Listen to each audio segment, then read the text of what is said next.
Halo, assalamualaikum warahmatullahi wabarakatuh. Jumpa lagi bersama gue Wildan Copa Albukhori di acara Catatan Pejabat.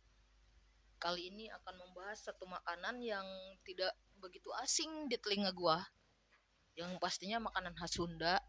Ini bisa dibilang bumbu dapur khas Sunda. Awal muasalnya cuman ada di Jawa Barat, di Jawa sisih kulon, ya kan.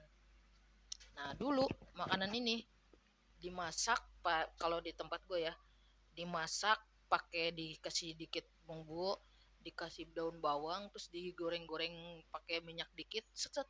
Habis itu ditaburin ke nasi tuh, dimakan lah. Itu makanan segitu doang tuh, segitu doang. Kalau gak pakai telur ceplok udah dimakan gitu, ditaburin ke nasi langsung dimakan. Enak tuh pas istirahat sekolah, ya kan? Apakah udah tahu makanan yang dimaksud? Daripada nunggu lama, mari kita capcus ke catatan dulu.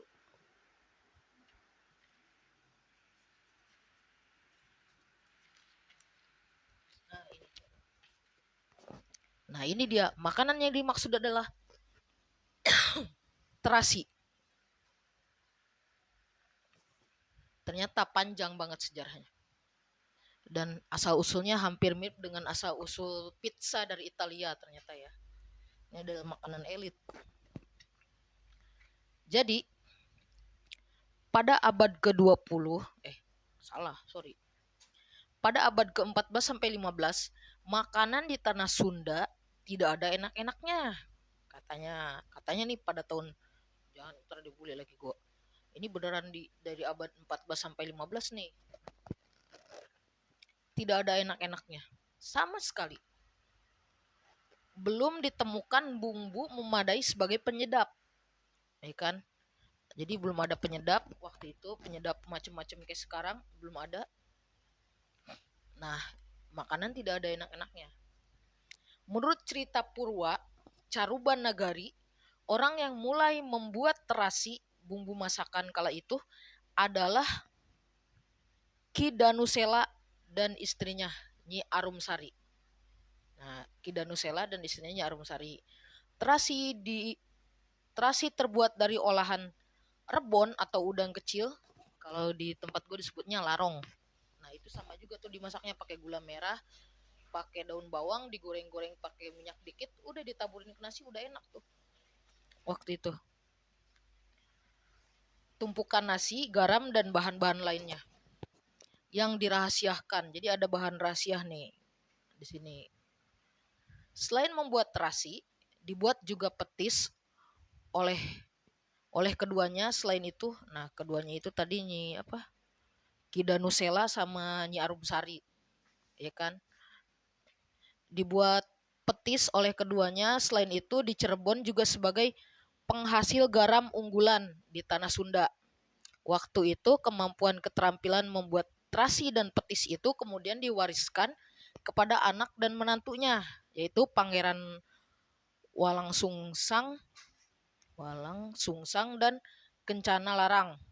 Dalam tiap tahunnya Cirebon mengirimkan upeti berupa terasi dan petis dan juga garam kepada kerajaan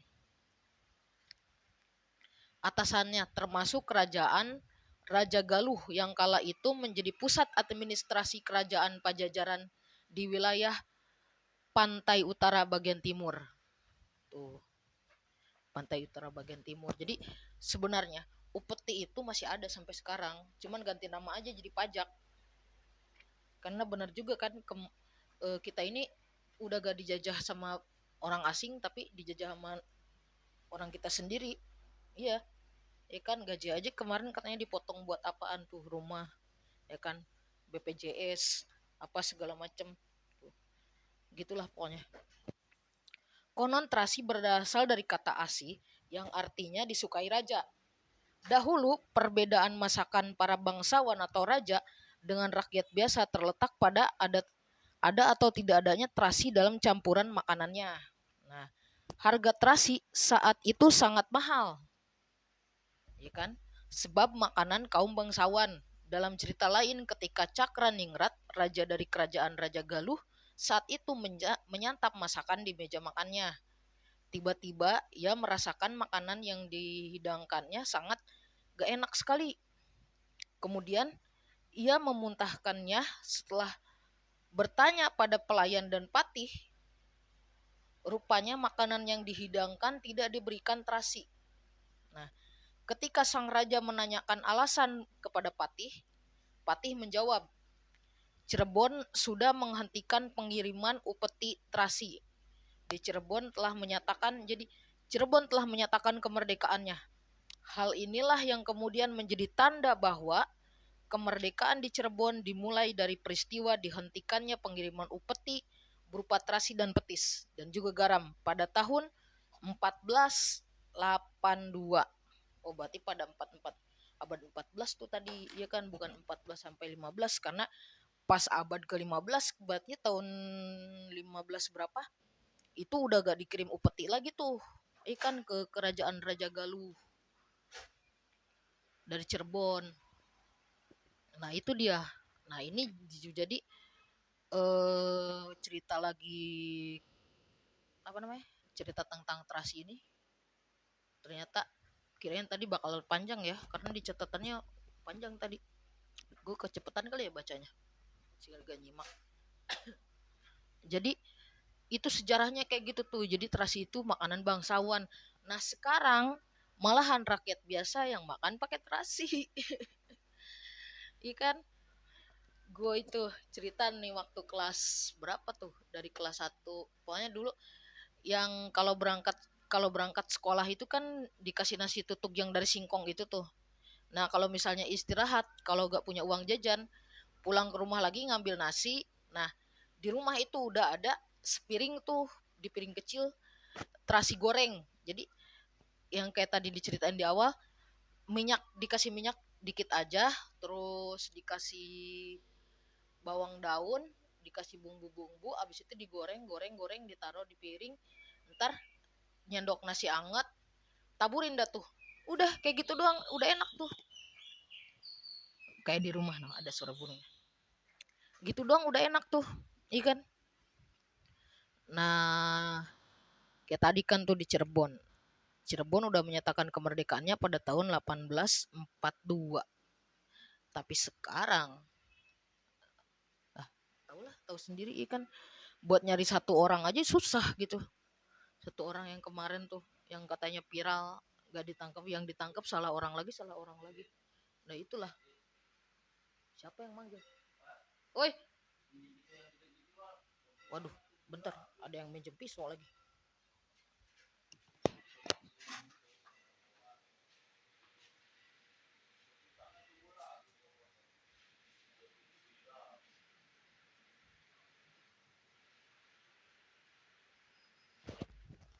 Lanjut lagi, tadi ada jeda sedikit.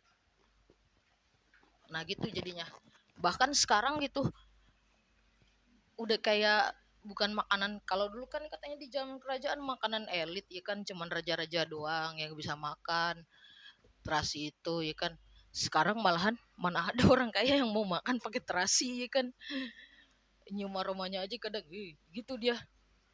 Itulah ya kan, pemutaran perputaran itu kan kayak pizza ikan dulunya, karena makanan sisa doang dicampur akhirnya jadi makanan ya kan, karena apa namanya, udah gak ada stok makanan lagi, cuman ada makanan itu. Nah sekarang malahan orang kaya doang yang bisa makan pizza ya kan. Nah ini kebalikannya berarti ya, sekarang malahan orang rakyat biasa doang yang mau makan terasi. Nah itu dia, soalnya orang kaya doang yang bisa makan pizza ya kan. Kita mana ada kepikiran beli pizza ya kan, makan sehari-hari aja udah itu. Karena gue lihat udah terlalu kepanjangan nih videonya, jadi cukupkan sekian dari gua.